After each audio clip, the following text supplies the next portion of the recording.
جو ہے ان کی خلاف ورزی کر کے اگر پاکستان کے اندر محدود فضائی حملوں یا زمینی کارروائی یا لائن آف کنٹرول پر ایسی کسی کارروائی کا ارادہ رکھتا ہے یا سوچتا بھی ہے تو اس حوالے سے انٹرنیشنل لاز کیا کہتے ہیں. اسی حوالے سے بات کرنے کے لیے اس وقت اسٹوڈیوز میں ہمیں جوائن کر رہے ہیں بیرسٹر افضل حسین صاحب، ماہر قانون ہیں اور اس کے ساتھ ساتھ کشمیر کے حوالے سے ابھی حالیہ انہوں نے ایک کتاب لکھی ہے جس کا ٹائٹل ہے کشمیر اینڈ ہیومن رائٹس، اور آرٹیکل بھی لکھتے ہیں. ان سے جانیں گے کہ بین الاقوامی قوانین اس اہم معاملے کے اوپر کیا کہتے ہیں. السلام علیکم جی، آپ کو خوش آمدید کہوں گی. بیرسٹر صاحب فرمائیے گا کہ سب سے پہلے یہ بات کر لیتے ہیں کہ مودی سرکار اس وقت سوچ رہی ہے کہ پاکستان کے اوپر محدود فضائی حملے کیے جائیں، تو اس حوالے سے عالمی قوانین کیا کہتے ہیں، اقوام متحدہ کے قوانین کیا کہتے ہیں؟ دیکھیے، یہ جو ان کی ایک خواہش ہے یہ بیسیکلی انٹرنیشنل لا کی وائلیشن ہے، یہ پرنسپل آف ساورینٹی کے اگینسٹ ہے اور یہ یونائٹڈ نیشنز کا جو چارٹر ہے اس کے اگینسٹ ہے، اور یہ انٹرنیشنل پیس کو جو ہے تھریٹ کیا جا رہا ہے، جس کو یونائٹڈ نیشنز کی سیکیورٹی کونسل کو ایکشن لینا چاہیے. اور اگر خدا نخواستہ اس طرح کا کام کیا گیا تو انڈیا کو ایگریسر ڈکلیئر کیا جائے گا، کیونکہ انڈیا کے پاس کوئی ایسی گراؤنڈ نہیں ہے جو وہ پریزنٹ کر سکے انٹرنیشنل کمیونٹی کے سامنے. اگر یونائٹڈ نیشنز وہ جاتے ہیں اور یونائٹڈ نیشنز کے سامنے ڈٹرمن ہوگا کہ کون ایٹ فالٹ ہے، اور جیسے گورنمنٹ آف پاکستان کا ویوز پہ جو ہے بہت بہترین ہے کہ وداؤٹ اینی کوجنٹ ایویڈنس، جیسے ہی یہ واقعہ ہوا ہے انڈیا کے میڈیا نے، بالخصوص جو وہاں کا میڈیا اور گورنمنٹ کا آپس میں بڑا اسٹرانگ کولیبوریشن ہے نیشنل ایشوز کے اوپر، ان نے ہائی لائٹ کرنا شروع کر دیا اور ہمیشہ کی طرح پاکستان کے اوپر الزام لگایا. تو یہاں پہ تھوڑا سا میں آپ کو انٹرپٹ کروں گی کہ فوری طور پہ آپ نے کہا کہ انہوں نے الزامات لگانے شروع کر دی اور بیانات آ گئے، اور وہ کسی سے ڈھکے چھپے نہیں، صرف میڈیا نے نہیں، ان کے سینئر عہدیداران نے، ڈی جی ایم او نے بھی کہہ دیا، وزیر داخلہ نے بھی کہہ دیا، وزیر دفاع نے بھی کہہ دیا. تو قانون کی روح سے اگر ہم دیکھیں تو کسی بھی ملک کے اندر اگر کوئی ٹیررسٹ کا کوئی ایکٹ ہوتا ہے یا کسی بھی جگہ پر،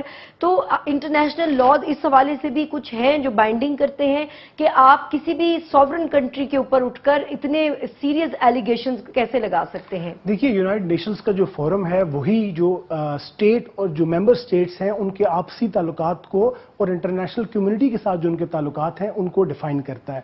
ایک چیز جو اس میں بہت امپورٹنٹ ہے کہ پاکستان کی بھی وہاں پہ ڈیلیگیشن ہے، انڈیا کا بھی ڈیلیگیشن ہے وہاں پہ. اگر کوئی ایسی چیز کوئی ایویڈنس ہو تو وہ بائیلیٹرل لیول پہ بھی شیئر کیا جا سکتا ہے اور پھر اس کو انٹرنیشنل کمیونٹی کے سامنے، جو ورلڈ گورننگ باڈی ہے یونائٹڈ نیشنز، اس کے سامنے جو ہے وہ پریزنٹ کیا جاتا ہے. یہ بیسیکلی پولیٹیکل مائلیج لینا چاہ رہے ہیں، جس کا جو انڈیا جو پالیسی ہے وائلنس کی آکوپائڈ کشمیر کے اندر، اس ٹائم پہ پچھلے 2 ماہ سے زیادہ کا عرصہ ہو چکا ہے کہ انڈیا نے آکوپائڈ کشمیر میں کرفیو امپوز کیا ہوا ہے، پیلٹ گنز یوز ہو رہی ہیں اور خواتین کے ساتھ جو ہے ان کی بے حرمتی ہو رہی ہے، بچوں کو شہید کیا جا رہا ہے. ایک فار دا فرسٹ ٹائم 2010 کے بعد جو ہے ایک انٹرنیشنل لیول پہ فضا کریٹ ہو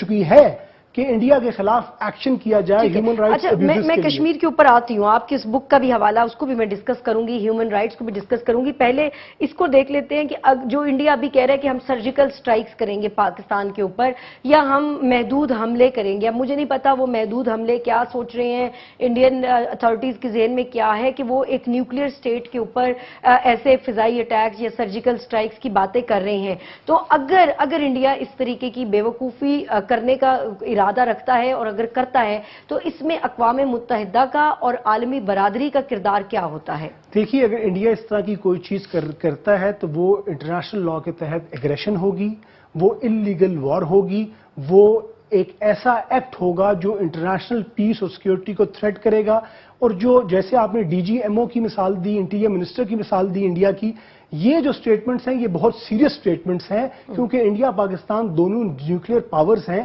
اور اس قسم کی کوئی بھی چیز جو ہے وہ ڈیکلیریشن آف وار ہوگی. اور ڈیکلیریشن آف وار اگر ایکسلیٹ کر جاتی ہے تو اللہ نہ کرے کسی قسم کی بھی یہاں پہ ایکٹیویٹی ہو سکتی ہے جو کہ نیوکلیئر ان نیچر بھی ہو سکتی ہے. اس لیے یونائٹڈ نیشنز کی سیکیورٹی کونسل کو خود سے ایکشن لینا چاہیے اور چیپٹر 7 جو یونائٹڈ نیشنز کا ہے وہ بہت امپورٹنٹ کا حامل ہے. دیکھیے، چیپٹر 7 یہ کہتا ہے کہ کوئی بھی ایسی ممبر اسٹیٹ یا کوئی ایسی اسٹیٹ جو کوئی ایسے اقدامات کر رہی ہوگی جو کہ انٹرنیشنل پیس اینڈ سیکیورٹی کے لیے تھریٹ ہوں گے، تو اس کو ڈٹرمن کرے گی یونائٹڈ نیشن سیکورٹی کاؤنسل, اور پھر اس کا پروسیجر یہ لے ڈاؤن کرتے ہیں کہ پہلے ان سے ڈپلومیٹک ریلیشنز ختم کیے جائیں گے, اکنامک سینکشنز امپوز کی جائیں گی, آرمز امبارگو امپوز کی جائیں گی, اور اگر ضرورت ہوئی تو پھر ممبر اسٹیٹس پر مبنی ایک آرمڈ ان کے خلاف ایکشن بھی کیا جائے گا, جس میں جو ہے وہ لینڈ ٹروپس بھی جو ہے وہ شامل کی جا سکتے ہیں ممبر اسٹیٹس. ٹھیک ہے, تو یہ تو قوانین ہو گئے, لیکن کیا یہ تمام چیزیں, یہ تو بڑی سیریس امپلیکیشنز ہیں, تو آپ کو لگتا ہے کہ ان سیریس امپلیکیشنز کو جانتے ہوئے انڈیا کسی مس ایڈونچر کی طرف جا سکتا ہے؟ دیکھیے, میں نہیں سمجھتا کہ انڈیا اس قسم کے مس ایڈونچر کی طرف جائے گا, نمبر 1, کیونکہ پریکٹیکل امپلیکیشن بھی ہے. دیکھیے, جو انٹرنیشنل لاء میں جو سب سے بڑی پرابلم ہے وہ یہ ہے کہ اس کی امپلیمنٹیشن کا ایشو ہے. جیسے یونائٹڈ نیشنز کی سیکورٹی کاؤنسل کی ریزولوشنز ہے کشمیر کے اوپر, پر وہ پچھلے 70 سال سے امپلیمنٹ نہیں ہو رہی. اصل کوشچن ہے امپلیمنٹیشن کا. انڈیا کو یہ معلوم ہے کہ پاکستان کی آرمڈ فورسز جو ہیں, جیسے جی ایچ یو سے بھی بیان آیا, گورنمنٹ آف پاکستان نے تھرو فارن آفس بھی جو ہے اسٹیٹمنٹ دی کہ we are ready for any kind of action and its reaction. تو وہ جانتے ہیں کہ اگر اس قسم کی کوئی حرکت کی گئی تو اس کا بڑا اسٹرانگ ریسپانس ملے گا. اب ذرا تھوڑا سا ذکر کر لیتے لائن آف کنٹرول کی, جو اتنی دفعہ سیز فائر کا ایگریمنٹ پاکستان اور انڈیا کے درمیان ہوا, اور 2003 میں پھر اس کو ریوائز بھی کیا گیا تھا, اور اس کے اوپر مکمل طور پر عمل کرنے کا فیصلہ بھی کیا گیا. تو ابھی اس کی مسلسل 2 سال سے آپ دیکھ رہے ہیں, جب سے مودی سرکار آئی, اس کی بڑے وائلیشن کی جا رہی ہے کھلم کھلا. اس حوالے سے انٹرنیشنل لاز کیا کہتے ہیں کہ لائن آف کنٹرول ایک انٹرنیشنل بارڈر ہے, اس کے اوپر آپ کس طریقے سے اس قسم کی ایکٹیویٹیز کر سکتے ہیں؟ دیکھیے جی, جو لائن آف کنٹرول ہے, ایل او سی جو ہے, اس کو ہم ریکگنائز نہیں کرتے ایز اے انٹرنیشنل بارڈر, کیونکہ یہ ڈسپیوٹڈ ٹیریٹری ہے. یہ بیسیکلی انڈیا جو کشمیر کی حد تک جو ہے, کیونکہ وہ ایک ڈسپیوٹڈ ٹیریٹری ہے, اور ہمارا جو سٹانس ہے اسٹیٹ آف پاکستان کا اور کشمیریز کا وہ یہ ہے کہ انڈیا نے ایک انلیگل آکوپیشن کی ہوئی ہے. تو یہ ایک پریکٹیکل ارینجمنٹ ہے انڈیا پاکستان کے بیچ میں, جس کو سپروائز کیا ہے یونائٹڈ نیشنز نے. جو انڈین جو وائلیشنز ہیں وہ بڑی فلیگرنٹ ہیں, وہ بڑی اوپن سیکرٹ ہیں. پریکٹیکل پرابلم کیا ہے کہ دیکھیے, politics is always above law, particularly in international politics. آپ یہ دیکھیے کہ ایک پریکٹیکل ریالٹی یہ ہے کہ یونائٹڈ نیشنز کی جو سیکورٹی کاؤنسل ہے, یا U N S governing body جو ہے, وہ اس نے اپنے جو مقاصد تھے اس کو حاصل نہیں کر پائی. آپ اس میں ایک چیز دیکھیے کہ انڈیا جو ہے اکنامکلی پاکستان کی نسبت جو ہے ایک بہت بڑا ملک ہے, تو انڈیا کی ایک کنسسٹنٹ پالیسی بھی فارن پالیسی ہے. پاکستان میں انٹرنل ڈسٹربنس جو رہی, جس کا ایک اہم فیکٹر انڈین جو انٹرفیئرنس تھی جو ہے, اور جو پولیٹیکل انسٹیبلٹی ہے, اس کی وجہ سے پاکستان جو ہے ایز اے اسٹیٹ اس لیول پہ ان ایشوز کو ٹیکل کرنے کے لیے تیار نہیں تھا. لیکن فار دا فرسٹ ٹائم ہم دیکھ رہے ہیں کہ پاکستان ان کو جو ہے وہ رسپانس دے رہا ہے. یہ اصل میں ایک پریکٹیکل ایشوز بھی ہیں. پریکٹیکل ایشوز یہ ہیں کہ جو ورلڈ پاورز ہیں وہ دیکھتے ہیں کہ ان کے پرسنل انٹرسٹ کہاں ہیں. یہ خالی مورل اور لیگل ایشوز نہیں ہیں. ڈیفینیٹلی وہ وہیں پر جائیں گے نا جہاں ان کو بڑی مارکیٹ نظر آئے گی, جہاں ان کے انٹرسٹ پروٹیکٹ ہوں گے. یہ بتائیے, انٹرنیشنل کورٹ آف جسٹس کا کشمیر کے اندر جو ہیومن رائٹس وائلیشن ہے, یا لائن آف کنٹرول کے اوپر جو پاکستانی شہریوں کو, معصوم شہریوں کو جس طریقے سے گولہ باری کا نشانہ بنایا جاتا ہے, پھر مقبوضہ کشمیر کے اندر بھی, پھر اب انڈیا کہہ رہے ہیں ہم آزاد کشمیر کے اوپر بھی اٹیک کریں گے, اب تو ہم آزاد کشمیر کی بات کریں گے. تو اتنے زیادہ حوصلے, بلوچستان کے اندر ان کی مداخلت ہے, یہ تمام معاملات ہیں. پاکستان اپنا کیس یونائٹڈ نیشن میں یا انٹرنیشنل کورٹ آف جسٹس میں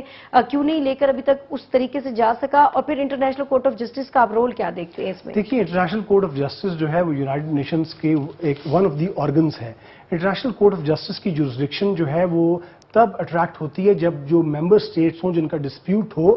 وہ تھرو سم ٹریٹی اور یا خود والنٹریلی جو ہے سبمٹ کریں اپنی انٹرنیشنل کورٹ آف جسٹس کی جورسڈکشن میں. تو انڈیا تو یہ کبھی نہیں چاہے گا, کیونکہ لیگلی مورلی انڈیا کا کیس ہے ہی نہیں. لیگلی مورلی جو ہے وہ پاکستان کا کیس بہت اسٹرانگ ہے, اور یہ ایک اسٹیبلش فیکٹ ہے کہ یونائٹڈ نیشنز کی جو سیکورٹی کاؤنسل کی ریزولوشنز ہیں, جس میں انڈیا پاکستان دونوں نے کنسنٹ پرووائڈ کی تھی کہ ڈیموکریٹک میتھڈ کے ذریعے جو ہے کشمیر کے ایشو کو ریزالو کیا جائے گا, استصواب رائے کے ذریعے